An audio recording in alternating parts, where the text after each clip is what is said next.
Good morning to all of you. It's been such a honor and a privilege to be here. Coming to Bangalore itself is a huge high for me, and spend most times in Bangalore. But this event has taken multiple shapes, and in this morning we were talking about how many different venues that we've tried for the Future Forge and whatever avatars in the past. But this has been just phenomenal, and I think hopefully this venue will work out better for us. We'll try and see how that goes for the next couple of days. But you cannot be in a better time than now, sort of looking at how much this is going to pivot into the future. And all of us are very familiar with everything that we do as Nasscom to sort of enable this ecosystem. But I just thought I'll take a moment to give you a sense of where we are to set the stage for the next couple of days. And the importance of deep tech itself. As I said, it's never been a situation where this has been more important. When you look at where India is today, both on the innovation journey and in the R&D journey, we've been in a sort of a very pivotal moment. And the uncertainty that we deal with, whether it is a geopolitical situation or the technology change and so on and so forth, I believe that today, when you look at the US economic uncertainty, we are probably at the peak of it. I think we are really at the peak of the uncertainty and what really goes on around us. Every day you wake up and then you have something which shows up in the geopolitical situation, which is very different from what we've been used to. So, when we learn to kind of, include that into the broader narrative, broader action that we need to build, and that seems to be a challenge on its own, and then how we're really going to be doing some of that. So with all of these uncertainties that you face, I think enterprises are expected to have this dual focus, if you may. One around the supply chain resilience that you need to build, look at markets differently, look at their supply chain very differently.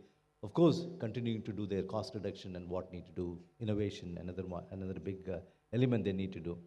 So when we are doing all of that, I want to make a case that deep tech is going to be India's strategic priority as we move forward. So let's look at a couple of reasons why we believe that that's the case. Now, we start with saying that tech sovereignty in this very turbulent world that we are all in, the next geopolitical race is going to be more technological rather than territorial. And you know why I'm saying that. Whether it is the power of the deep tech domains, the quantum computing, everything that we are doing in the technology will determine a nation's autonomy in many ways. So when you look at what is the future war is going to be all about, it will be more because of technology. And then even today, when you hear President Trump, and I don't know, I know that most of you don't hear him anymore, but I think when you do hear, then you will find that there is a lot of undertone around the AI race with China, and then what the US should actually be doing differently, and so on and so forth. So I think it's going to be a lot around the technology will play a bigger role in geopolitics as we move forward than it has ever done before. So relying on the imported IP and chips and algorithms will be things of the past. I think whether it is whether India or any other country will have to rely more and more on the sovereign technology, what we do, technological independence. How do you really create that over a period of time? It has never been such a critical situation in the past. And you saw that recently there was an incident where it kind of got reinforced even more when you suddenly have actions from a certain different sovereign, if you may, a different nation, impacting what you do in your own country. So that is the reason why the tech sovereignty is going to be that much more important as we move forward. Second is, of course, when you look at from India's point of view, we have no other choice but to truly get into the deep tech bandwagon to solve our own unique challenges. We have this scale, which is a great plus point as well as a bone on the bane, as they say, because if we need to solve some of the unique challenges which India faces, whether it is the food security, clean water, urbanization, healthcare, all the problems that we have as a nation, then you will find that it will be almost impossible for anyone to solve some of these without a very, very strong technological backing, technological solutions, which will come from what we call today as deep tech. I think the pivoting from trying out technologies to truly imbibing something which is fundamental to what we're trying to do will make the biggest difference in terms of are we going to solve these problems or not. And then these really need scientific breakthroughs, right? And that's the reason why we need deep tech, not just a digital platform. You create a digital platform, it is really required. But I think if we want to solve these problems, we probably will have to do a lot more, whether it is the crop yield optimization. Some of our startups have done some of that, or is it the smart grid system that we've been putting around the country, whether it is electricity or gas and so on and so forth. All of that will require a lot more technology, and that's what I believe that we as a nation will begin to not just build, but I think optimize it at some point in time. And of course, India's diversity should also be seen as almost a lab, if you may, for global innovation. Of course, certainly powered by deep tech in some sense. The third element was all about how do you make sure that we are able to unlock the economic growth because of the fact that we have a deep tech ecosystem, which is actually enabling those or enabling solving those complex and high impact national challenges that we move forward. So I've always believed, and I've mentioned this in many forums, that the GDP growth that you see for any nation, and particularly for India, you would find that it'll be always tech-led and tech-enabled growth as we move forward. The days where you could do anything without technology is gone, which is no longer even, we can't even fathom thinking about some of those. So whether you're in healthcare, whether you're in education, whether you're in manufacturing, whether you're in banking, it doesn't matter which industry you are from, the impact of deep tech will be felt.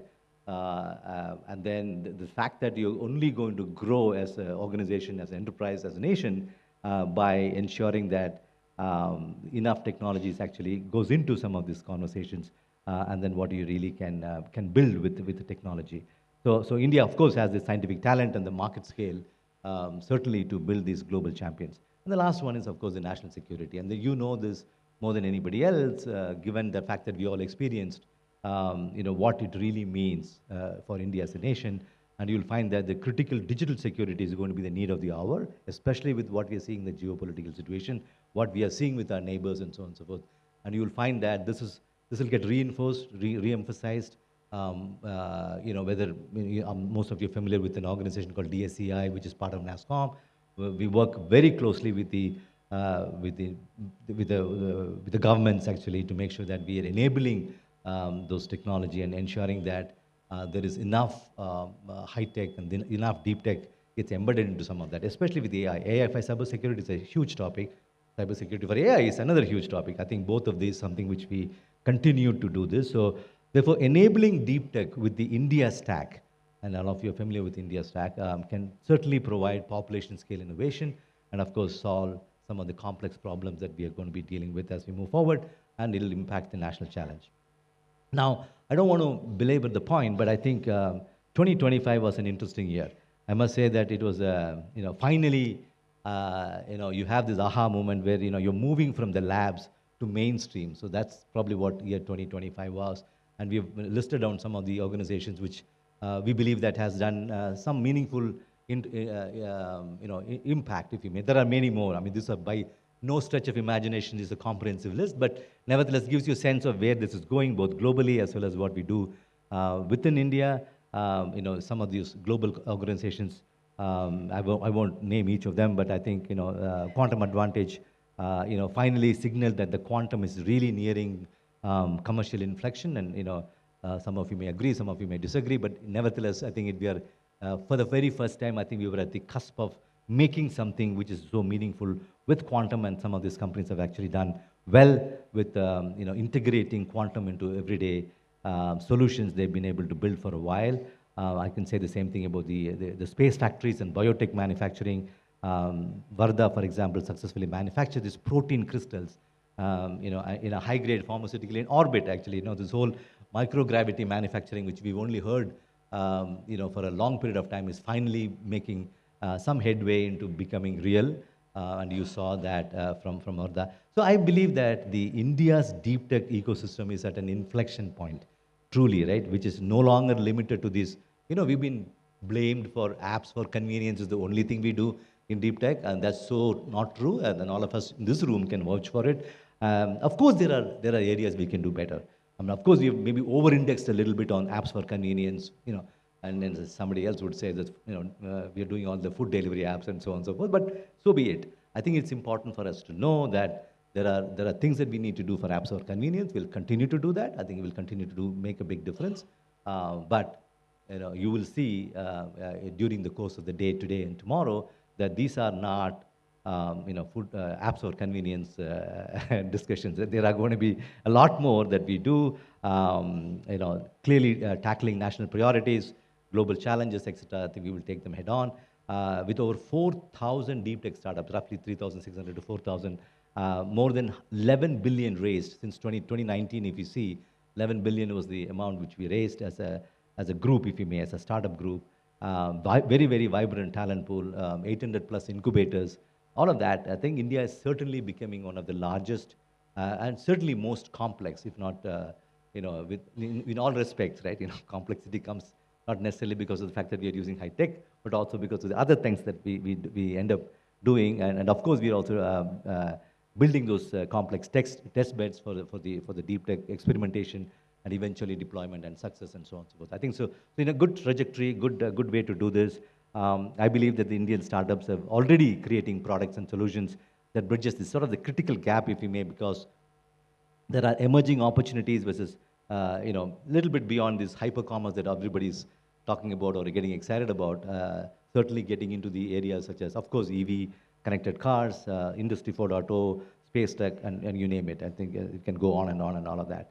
On the India side, of course, I won't go through the list, but I do want to give a shout out for Sarvam, which is, I don't know whether Vivek is here today or not, but I think they're doing a phenomenal job in terms of building this. They released a fully Indian-trained AI model for certainly optimized for voice and for the Indian languages and so on and so forth. Of course, it also enables spoken conversational AI for healthcare, governance, education, in pretty much all vernacular languages, which is very good. Certainly a major leap for inclusive AI and the language technology. As some of you recall, Sarvam is also one of probably the only one who got the sort of the original funding from the AI Coach, AI mission. I think they're doing a lot of work in terms of leveraging those GPU farms which have been given to them. About a week ago, we had our Nasscom's executive council meeting in Bangalore as well, and then we had, Vivek is also part of the executive council, so he came and shared some of the work that he does.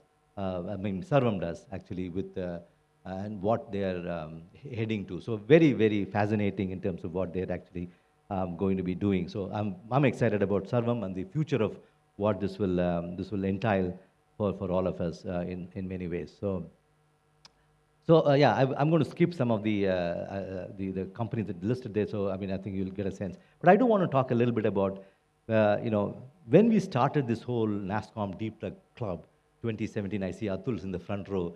Some of you who've been very deeply involved. I'm sure many of you were very deeply involved with what Nasscom did in the deep tech arena for a long period of time. And it was still considered a sort of a frontier space. It wasn't sort of everyday. Household name for everybody.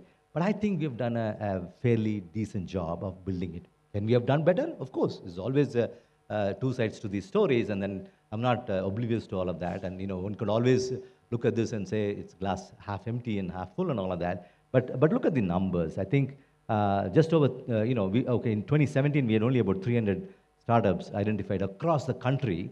And today we are, 3,600 plus, which is about 4,000, heading to 4,000 deep tech startup. 3,600 was in 2024. By now we are close to about 4,000. That's a 10x growth in 7 years. That's pretty impressive, I must say. And also this growth reflects a very diversification of technology domains. So these are, from AI and robotics to quantum, semiconductor, biotech, and space tech. So fairly diversified in many ways. And we're also building globally relevant IP and products. I think just before we walked in here, we were talking about the need and the impact of where we need to file those IPs, and whether it is filing in the US is better, filing in India is better, and so on and so forth with a couple of our colleagues. You will find that that's going to occupy a lot more mind space from everybody as we move forward. 840 plus generative AI startups. Again, this was a very small number. And you also must know, Sangeeta helped me understand it a little bit. These are not new things we are creating. There was a startup which was generally using AI, and then now they are pivoting into generative AI. So it's not, these numbers should be seen as someone who has actually maybe changed the way they operate and then imbibe some of these new technologies. There'll be a technology, there'll be a startup which was using regular technology, and then today they feel that they need to be deep tech, and then sort of pivot into something which will be a lot more beneficial. 92,000 tech patents filed in 2024. Again, as I mentioned, this is going to be a space that we will all watch as we continue to build those intellectual property, and not just filing them, but okay, eventually getting the patent sanctioned as well at some point in time. 90% plus startups are actually in the areas of deep tech, if you may, AI, big data, analytics. So India is certainly witnessing a greater focus on these generative AI patents. Not enough again, but again, I think we're seeing the right trajectory as we move into some of this. So very, very happy, and then to say that this trajectory will continue. I think we have more focus on this than ever before. We will continue to double down on some of that. Now, while these deep tech startup ecosystem is making very, very deep strides, India is also making a very decisive shift, if you may, to what we call the innovation-led economy, right? And so the core of the transformation is actually the growing national commitment to R&D, and you saw some of that and some of the announcements which are coming from the government. So this is going to be a very strategic enabler of deep tech, which obviously offers economic competitiveness, and to some extent, as we talked about, this whole sovereign reliance, self-reliance in some sense.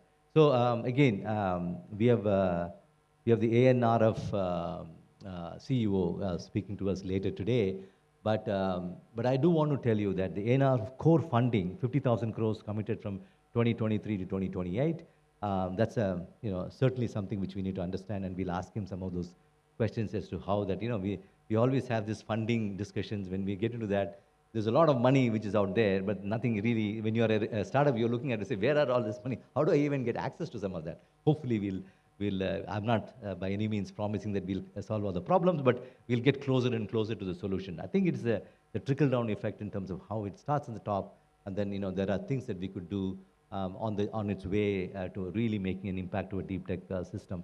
This RDI scheme, most of you are very excited about. I've got lots of questions and commentaries around what RDI will do. It is a 1 lakh crore allocation to scale up R&D especially in the sunrise and strategic sectors.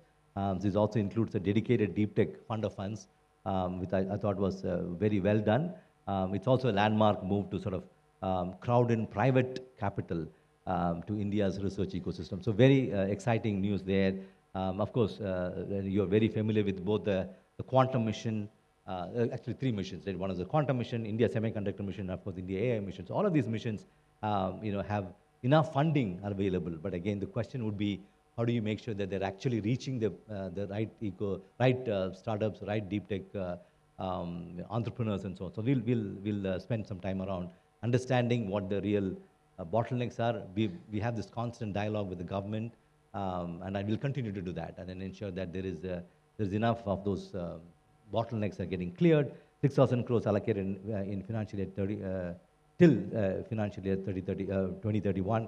So that's something which in the quantum mission, 76,000 crores in the semiconductor mission, 10,000 crores in AI mission. All of that, I think we need to sort of look at it and say that there is all I'm saying is that all of these initiatives collectively signals one thing, right? It's India's ambition to scale R&D, and how do you really make it? And today we know that we are at a paltry 0.7% or so of the GDP, and most countries would have much over 2%, and that's what defines sovereign tech independence, if you may. You got to have a decent level of that. And this is not only the government issue, though. And I know that some of you think that this is the factor. Oh, the government is spending all this money. Private sector hasn't stepped up also. I mean, if you look at deeply into the India's R&D issue and why there is no funding and why there is no enough R&D, I think as as an industry, if you may, I think there's a lot of hesitation in terms of putting in funds where you do not see, I mean, the whole issue of patient capital, etc., will come to discussion. But I think it is important that there is a lot of ecosystem players, government being one of them, industry being the other. How do you make sure that we help building those sovereign capability and then market shaping innovation and so on and so forth. Now, what are the challenges? I think we won't. I mean, this is enough time for us today and tomorrow to sort of maybe dwell a lot more into some of this. So while the deep tech ecosystem is scaling pretty rapidly, and then you've seen some of these numbers in the previous charts, there's some foundational gaps that is still. Some of them we talked about, and these are not just funding and technology challenges, right? There are also some very systemic challenges which requires a very coordinated national response, and that's something which we as Nasscom will try and orchestrate some of those. But it's not just that. Right? There's a lot more which is coming up. And we'll start with patient capital. This long gestation capital is something which all of us know that there is an issue, but hopefully the domestical capital need to be made available through sort of building this high-value IP. We talked about it a little earlier. Navigate this regulatory complexity, etc. And venture funding must evolve over a period of time to support this R&D, and then hardware-driven models. That's something which has also been working on. The second point there is also around this local market adoption. I believe it's a very, very big thing because unless you have the capability to truly get those domestic consumption for the deep tech ecosystem. Government can do something in terms of changing some of the procurement policies, but in the long run, I think we need to get that done as well. And of course, from talent and a couple of other points, which my time is up, so I'm going to wrap it up quickly. So what is Nasscom broader strategic vision and some of this? And I won't spend much time, but I want to leave you with these three thoughts. First one is around ambition. I think we will support 10,000 truly scalable startups. So we will aim to support these 10,000 scalable deep tech startups. This is not just a number target, but also a desire to build more globally competitive deep tech startups. So that's something we want to commit to, and then we want to drive that to where it has to go. So in addition, of course, we also aim to enable 30,000 tech startups already in the country to pivot into deep tech. Remember, I was saying that many of these startups can pivot into something what we call deep tech startup by integrating AI, quantum, IoT, robotics, whatever they need to do to into their core to make sure that they're truly deep tech in many ways. Second area is around augmentation. There's a lot that we could do to enhance what you're already doing. That's something we will continue to do. This means that accelerating tech adoption across sectors, enabling scale-ups and so on. And Nasscom will drive this by enabling the ecosystem alignment, if you may. The third one is around access. I believe that it needs a very seamless access to talent, capital, infrastructure, whether it is local market access, access to the government, access to the academia, to some extent also market access outside of India. We do, as you know, do lots of programs. So what is needed now is strengthening the deep tech launchpad. And then, some of you are familiar with programs like InnoTrek, which our team runs very, very efficiently. We take deep tech founders to, places like Silicon Valley, other countries. We have done a InnoTrek in UK, we have done a InnoTrek in UAE. So I think this will continue to be the case where I think we'll be able to provide that for our members. And of course, many of the deep tech founders. Nasscom Emerge 50 Award, celebrating innovation. More of that to come in a while. Nasscom AI Foundry, some of those who have leveraged it will know that it's a very effective program that we run as Nasscom. Then of course our own COEs, which we have around 4 different states today. We'll continue to probably do more of that as we move forward. So India's deep tech story today is not being told through just valuations or any of those vanity metrics, but I believe that the solution that what we need to focus on is solutions that actually power inclusion, sustainability, and of course, the strategic autonomy that we talked about from a sovereign point of view. So, you know, a lot to come, but I want to wrap it up by again, welcome you to this wonderful conference for 2 days. You know, we will, uh, as I said, it's such an important point in time, and it is important for us to understand what you have in your mind. So please be participative in terms of what you're doing. But for the very first time, tomorrow we will do this Nasscom's Tech Developer Confluence. I think all along, I think Nasscom has always been seen as a sort of a B2B kind of an entity. We've never really dealt with the developers in the past, but this is the first time that I think we would directly go into the developers and seeing what we can make a difference and what is that we can connect with them a little bit more directly, of course, through the organizations, but I think it'll make a difference for us. So with that, you know, look, I think we have a very, very good array of speakers, you know, a great conversation more than speakers. I think it'll be good for us to have a dialogue. We're all going to be around throughout the day. If something on your mind, that's something which we need to take a look and then see how do we work together to so make a big difference for the country and for this industry. That would be fantastic. So thank you very much. Really appreciate it.